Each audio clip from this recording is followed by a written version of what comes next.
मैं भी कहूँ, कौन हर रोज मेरा भोजन उठा ले जाता है। आज मैंने चोर पकड़ ही लिया। भागो यहाँ से, नहीं तो मैं सब पक्षियों को बुलाकर बात करूँगी। अरे अरे चिड़िया, चुप कर जा। 2 दाने ही तो खाए हैं मैंने तुम्हारे, इतना शोर क्यों मचा रही हो? अभी तो मैंने शोर मचाया ही नहीं। जाओ यहाँ से, ये भोजन मैं अपने बच्चे के लिए लाई थी। और फिर अगर तुम कभी यहाँ नजर आई तो मुझसे बुरा कोई नहीं होगा। तुम्हारी जबान कुछ ज्यादा ही चलने लगी है, मैं देख लूंगी तुम्हें। ऐसा कहते हुए गोरी कौवी वहाँ से भाग जाती है। कुकू बेटा, आप घर में ही बैठें, मैं आपके लिए और भोजन लेकर आती हूँ। मम्मा, मैं भी आपके साथ जाऊंगा। नहीं बेटा, मुझे भोजन की खोज में दूर तक जाना होता है। आप घर में ही रहें, मैं नदी पर अपने बेटे को साथ ले जाऊंगी। फिर चिड़िया अपने बेटे के लिए भोजन लेने चली जाती है। उसकी इतनी हिम्मत! सुन लो कालू, अगर तुमने उस चिड़िया से मेरी बेइज्जती का बदला ना लिया तो मैं तुम्हें छोड़कर अभी अपने मैके चली जाऊंगी।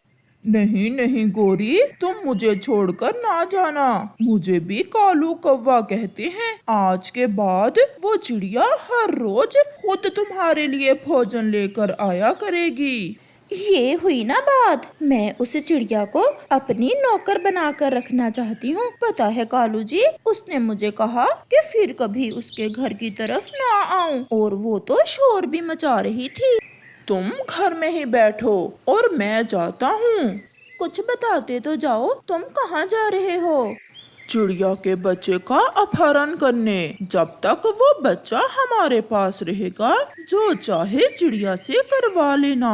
भोजन तो क्या, वो तुम्हारे लिए नदी से पानी भी लाया करेगी। परंतु कालू जी, हम उस बच्चे को रखेंगे कहाँ? अगर चिड़िया ने देख लिया तो वो दूसरे पक्षियों को बता देगी। ये सब तुम मुझ पर छोड़ दो, मैं सब कर लूँगा। फिर कालू कौवा चिड़िया के घर की तरफ जाता है। वो जानता था कि चिड़िया घर में नहीं है। कुकू, जल्दी चलो, जल्दी चलो। तुम्हारी मम्मा घायल हो गई है और वो तुम्हें बुला रही है। ये सुनकर कुकू रोने लग जाता है। कहाँ है मेरी मम्मा? मेरी मम्मा तो मेरे लिए भोजन लेने गई थी। मैं तुम्हें लेने ही आया हूँ। और कालू कौवा चिड़िया के बेटे को साथ ले जाता है। वो सीधा दूसरे जंगल में अपने मामा जी के पास जाता है। मामा जी, इस छोटे चिड़िया के बच्चे को कुछ दिनों तक आप अपने घर में रखें।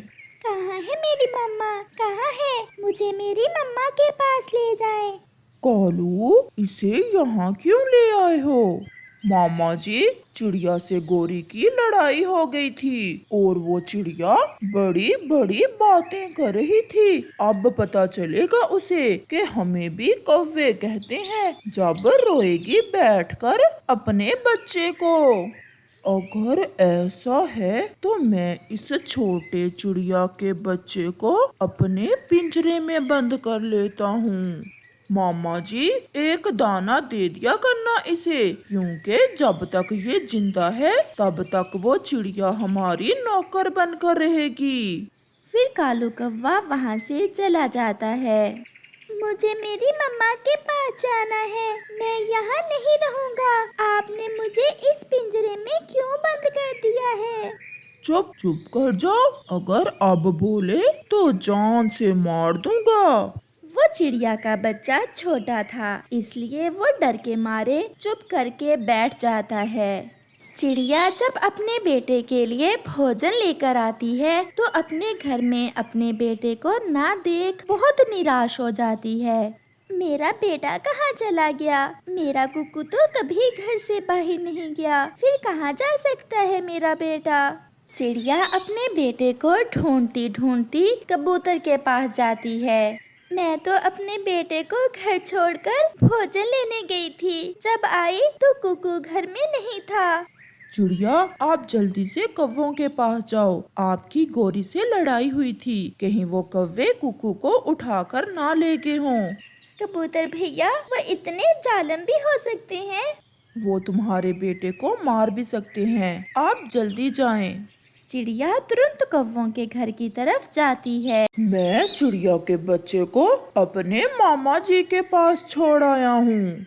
अब मजा आएगा। अब मैं देखूंगी कि वो चिड़िया कैसे बातें करती है। चिड़िया भी कौवों के घर पहुंच जाती है। गौरी, सीधे से बता दो, तुमने मेरे बेटे को कहाँ छुपाया है? अगर ना बताऊं तो तुम क्या कर लोगी? अब अगर ज्यादा चूकी तो उसी समय तुम्हारे बच्चे को मार दूंगा। बड़ी बातें करती थी ना तुम, अब मैं देखती हूँ तुम्हें। मैंने तुम्हारा क्या बिगाड़ा है? मेरा बच्चा छोटा है, वो मेरे बिना नहीं जी पाएगा। अगर तुम अपने बच्चे को जिंदा रखना चाहती हो तो रोज मेरे लिए भोजन लेकर आना होगा तुम्हें। आप मेरे बेटे को कुछ ना कहना, मैं सब करूँगी। मैं अपने बेटे के लिए सब करूँगी। सारी रात चिड़िया रोकर गुजारती है और फिर दूसरे रोज भोजन लेकर कौवों के पास जाती है। ये हुई ना बात, अगर ऐसे ही मेरे लिए भोजन लाती रहोगी तो फिर ही तुम्हारा बेटा जिंदा रहेगा।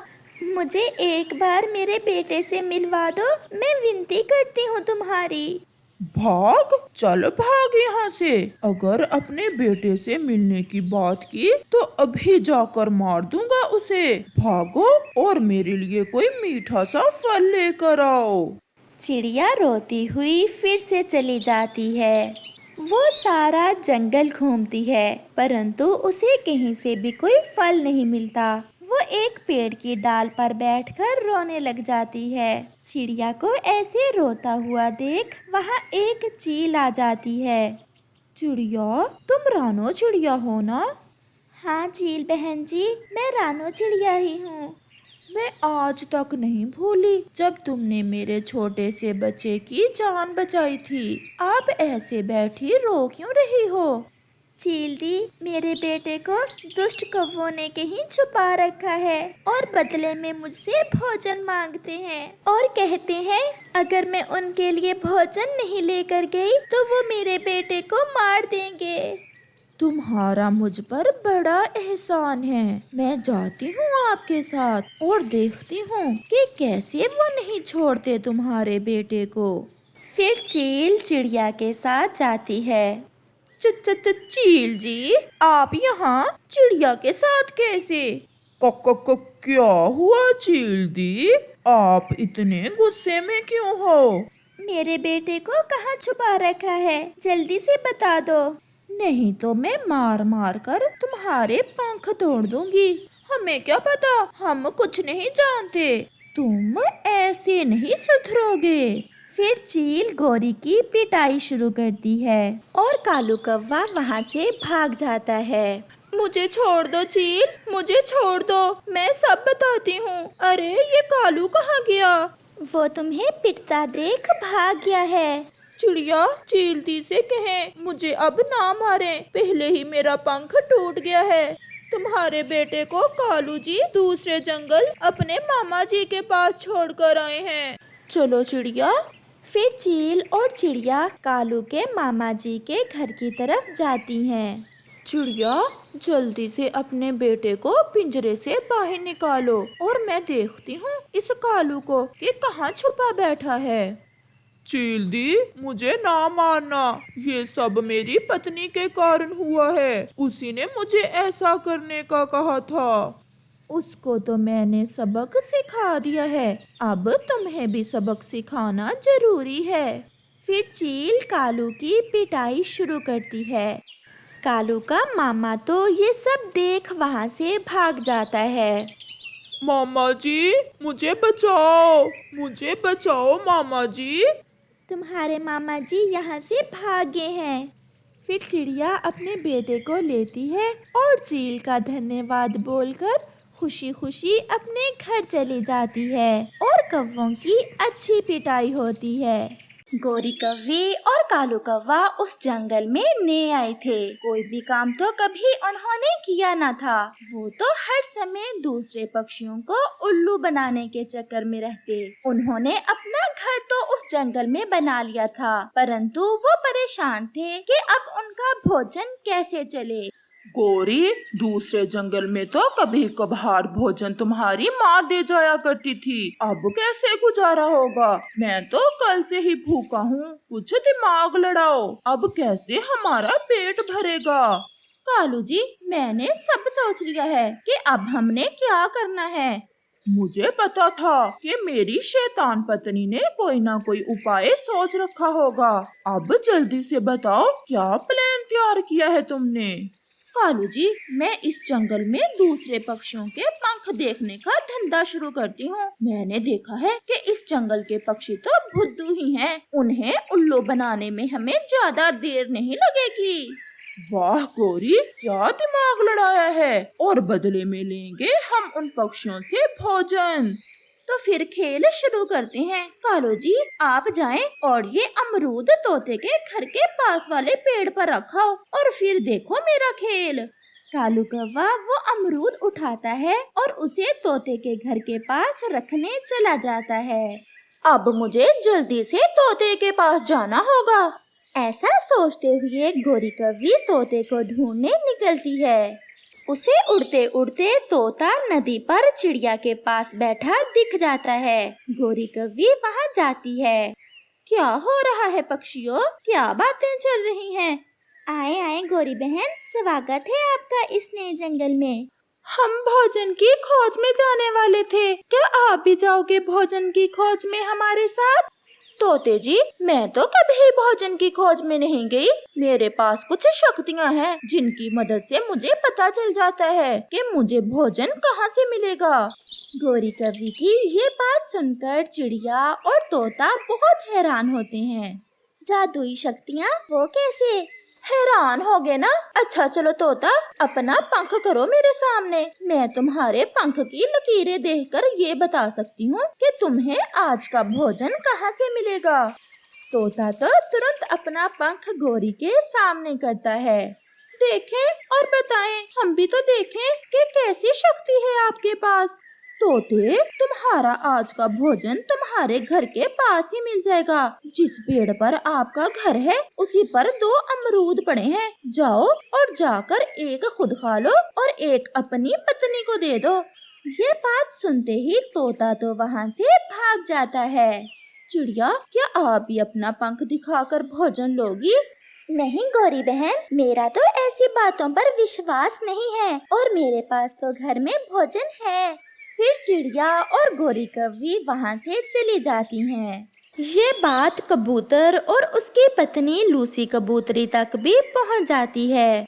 पति जी, सुना है कोई गोरी कौवी आई है इस जंगल में और वो पक्षियों के पंख देखकर भविष्य की बातें बता सकती है और कोई जादू भी है उसके पास। मुझे भी तोता बता रहा था। अगर ऐसा है फिर तो बहुत बड़ी शक्ति है उस कवि के पास। जंगल में रात भी हो जाती है। दूसरे रोज जब लूसी कबूतरी का पति जब भोजन की खोज में चला जाता है तो लूसी कबूतरी खुद से ऐसा कहती है, क्यों ना आज मैं भी गोरी कौवी के पास जाकर अपने भविष्य का पूछूं और देखूं कि मेरे साथ भविष्य में क्या होने वाला है। ऐसा सोचते हुए लूसी कबूतरी गोरी कौवी के घर की तरफ जाती है। सारी ही लकीरें उल्टी होती जा रही हैं। कबूतरी, तुम्हारे पंख की तो क्या हुआ गोरी बहन, सब ठीक तो है ना? लूसी, मुझे बहुत दुख हुआ ये देखकर कि कुछ ही दिनों में तुम्हारा पति दूसरी शादी करने वाला है। ये सुनना था कि लूसी कबूतरी के तो होश उड़ जाते हैं, वो तो रोने लग जाती है। क्या ये सच है गोरी? मैं कहाँ जाऊंगी अगर मेरा पति मुझे छोड़कर दूसरी शादी करेगा? वो तो अच्छा ही हुआ जब मैंने आपको अपना पंख दिखा दिया और मुझे पता चल गया कि मेरा पति दूसरी शादी करने वाला है। चुप कर जाओ, तुम चिंता ना करो, मैं सब ठीक कर दूंगी और तुम्हारा भविष्य बदल दूंगी। क्या ऐसा भी हो सकता है? ये कोई बड़ा काम नहीं है मेरे लिए, परंतु तुम्हें 10 दिन तक मेरे लिए हर रोज एक नया फल लेकर आना होगा, जिसे सामने रखकर मैं अपना जादू करूंगी। मैं सब करूंगी गौरी दी, परंतु किसी भी तरह मेरा पति जी दूसरी शादी ना करें। अब तुम जाओ और याद रखना, अगर ये बात अपने पति से की या किसी और से की तो फिर मैं भी कुछ नहीं कर सकूंगी। ये बात सबसे छुपाना है। मैं कोई पागल हूँ जो अपने पति से ऐसी बात करूंगी। आप अपना जादू शुरू करें, मैं फल ले आऊंगी। और ये लें आज के 2 दाने चावल, अब मैं चलती हूँ। ऐसा कहते हुए लूसी कबूतरी वहाँ से चली जाती है। गौरी जी, मेरा भी पंख देख लें, कहीं मैं तो दूसरी शादी नहीं करने वाला। देखा देखा कैसे रो रही थी लूसी कबूतरी, अब हमारा धंधा समझो चल गया। वो दोनों ऐसा कहते हुए जोर जोर से हंसने लग जाते हैं। कबूतर भी भोजन लेकर वापस लौट रहा था कि उसके मन में भी गौरी के पास जाने का विचार आता है और वो भी घर जाने की बजाय गौरी कव्वी की तरफ आ जाता है। आओ आओ कबूतर, कैसे आए हो? तोते ने कुछ बताया तुम्हें मेरे बारे में? बताया है गौरी बहन, सुना है आप पंख की लकीरें देखकर सब बता सकती हो। जरा मेरा पंख भी तो देखो, मेरे भविष्य में क्या होने वाला है। नहीं, ये तो बहुत बुरा होगा, बहुत बुरा होगा। ऐसा कैसे हो सकता है? कबूतर कैसे जी पाएगा अगर ऐसा हो गया तो? गौरी बहन, क्या होने वाला है? कुछ मुझे भी तो बताएं, सब ठीक तो है? कबूतर जी, आपकी पत्नी का एक कजन है, वो कुछ दिनों तक इस जंगल में आने वाला है और तुम्हारी पत्नी तुम्हें छोड़कर उसके साथ चली जाएगी। क्या? ये कैसे हो सकता है? ऐसा ही होगा, मैंने सब देख लिया है। तुम्हारे पंख की लकीरों ने मुझे सब बता दिया है। बहन जी कुछ करें, मेरी तो शादी भी बड़ी मुश्किल से हुई थी। अगर मेरी पत्नी ऐसे मुझे छोड़कर चली गई तो मैं मर जाऊंगा अपनी पत्नी के बिना। 10 दिन तक हर रोज कोई नया फल लेकर आना होगा तुम्हें कबूतर, फिर ही मेरा जादू असर करेगा और मैं तुम्हारे भविष्य को बदल सकूंगी। 10 दिन तो क्या, मैं सारी जिंदगी आपकी नौकरी करूंगा। गौरी बहन, किसी तरह मेरा घर बर्बाद होने से बचा लें और मेरी पत्नी मुझे छोड़कर ना जाए। मैं सब बदल दूंगी, वो तुम्हारी पत्नी कहीं नहीं जाएगी। परंतु अगर ये बात तुमने अपनी पत्नी को बताई तो सब उल्टा हो जाएगा। ये बात किसी को भी नहीं बताना। ना ना बहन जी, मैं किसी को भी ये बात नहीं बताऊंगा। ऐसे कबूतर भी वहाँ से चला जाता है। कालू जी, कैसी खेल लगी मेरी? गौरी, सच पूछो तो मजा आ गया। मजा तो तब आएगा जब हर रोज कबूतर और इसकी पत्नी एक दूसरे से चोरी चोरी मेरे लिए तरह तरह के फल लेकर आएंगे। लूसी, क्या आप मुझसे खुश हो? कहीं नाराज तो नहीं हो मुझसे? ये आप कैसी बहकी बहकी बातें कर रहे हैं? लूसी, एक बात पूछूं? पूछो पूछो पति जी। क्या आपका कोई कजन भी है? पुरानी बातें याद आ गई कबूतर जी। मेरे कजन का नाम सुनकर वो और मैं बचपन में साथ साथ ही खेलते थे और फिर वो किसी काम से ऐसा विदेश गया, लौट कर ही ना आया। ये सुनकर कबूतर और भी डर जाता। ऐसे ही कुछ दिन गुजर जाते हैं और लूसी कबूतरी हर रोज कोई ना कोई फल लेकर गौरी के पास जादू करवाने जाती कि उसका पति दूसरी शादी ना करे। और कबूतर भी अपनी पत्नी से छुपकर गौरी के लिए फल लेकर जाता कि उसकी पत्नी कहीं उसे छोड़कर चली न जाए। गौरी, अब इन दोनों से कुछ बड़ा मांगो। भोजन और फल तो बहुत जमा हो गया हमारे पास। मैं भी यही सोच रही थी। मैंने सुना है लूसी के पास एक कीमती हार है, आज वो मांगती हूँ। गौरी ने अभी ऐसा कहा ही था कि वहाँ लूसी भी आ जाती है। लूसी, अब 2 दिन रह गए हैं मेरा जादू पूरा होने में और फिर मैं बदल दूंगी तुम्हारा भविष्य और तुम्हारा पति कभी दूसरी शादी नहीं करेगा। बहन जी, अगर आप ना होती मैं तो लुट जाती। परंतु लूसी, अब तुम्हें कोई कीमती चीज जो भी है तुम्हारे घर में वो ला कर देना होगी मुझे। मैं सब ला दूंगी, मैं सब ला दूंगी। आप अपना जादू जारी रखें, अब तुम जाओ। रात को लूसी बहुत खुश थी कि अब गौरी का जादू पूरा होने ही वाला है और फिर उसका भविष्य बदल जाएगा। कबूतर भी अपने मन ही मन में बहुत खुश था क्योंकि अब उसकी पत्नी उसका प्यार पहले से भी ज्यादा करने लगी थी, जिसे वो गौरी का जादू समझ रहा था। दूसरे रोज लूसी सोई हुई थी कि कबूतर चोरी चोरी लूसी का हार चुराता है और घर से निकलता है। गौरी जी, आपने कोई कीमती चीज मांगी थी मुझसे। मेरे घर में इससे कीमती चीज कोई ना थी, मैं यही ले आया। अब जल्दी से अपना जादू पूरा करें और मेरे भविष्य को बदल दें और मेरी पत्नी हमेशा हमेशा के लिए मेरी हो जाए। चिड़िया और तोता भी गौरी के पास आ जाते हैं। कबूतर भैया, आप यहाँ क्या कर रहे हैं? कक कुछ नहीं, मैं तो ऐसे ही आया था। सबकी मन की बातें पूरी होंगी। जिसने भी मुझे कोई कीमती चीज दी है उसका भविष्य आज से बदल जाएगा। दूसरी तरफ लूसी भी अपना हार ढूंढ रही थी। ये मेरा हार कहाँ चला गया? वो हार तो मुझे आज गौरी को देकर अपना भविष्य बदलने का जादू पूरा करना था। पति जी भी नहीं है, अब मैं क्या कीमती चीज लेकर जाऊं गौरी के पास? वो ऐसे परेशान होकर खाली पंखों ही गौरी की तरफ उड़ती है। जैसे ही वो गौरी के घर जाती है तो अपना हार गौरी के पास देखकर हैरान हो जाती है। पति जी, आप यहाँ, और ये मेरा हार यहाँ आप क्यों लाए हो? कबूतर खामोश रहता है। लूसी, कबूतर भैया ये आपका हार गौरी बहन को देकर अपना भविष्य तब्दील करवा रहा है। ये सुनकर लूसी को कुछ कुछ समझ में आता है। गौरी, क्या आपने मेरे पति जी से भी कुछ मांगा था? नहीं, मैंने तो कुछ नहीं मांगा। मुझे सब पता चल गया है गौरी, तुम्हारा ड्रामा। पति जी, गौरी ने मुझसे कहा कि आप दूसरी शादी करने वाले हो और मुझसे फल ले लेकर खाती रही। लूसी, मुझे भी यही कहा कि तुम अपने कजन के साथ चली जाओगी। ऐसे गौरी कवि का भांडा फूट जाता है और सब पक्षी वहाँ से चले जाते हैं। कबूतर और कबूतरी एक दूसरे से शर्मिंदा थे कि कैसे उन्होंने किसी के कहने पर एक दूसरे पर शक किया। इस कहानी से हमें सीख मिलती है कि हमें किसी की भी बातों में आकर अपने सच्चे रिश्तों पर शक नहीं करना चाहिए, क्योंकि शक रिश्तों को कमजोर कर देता है।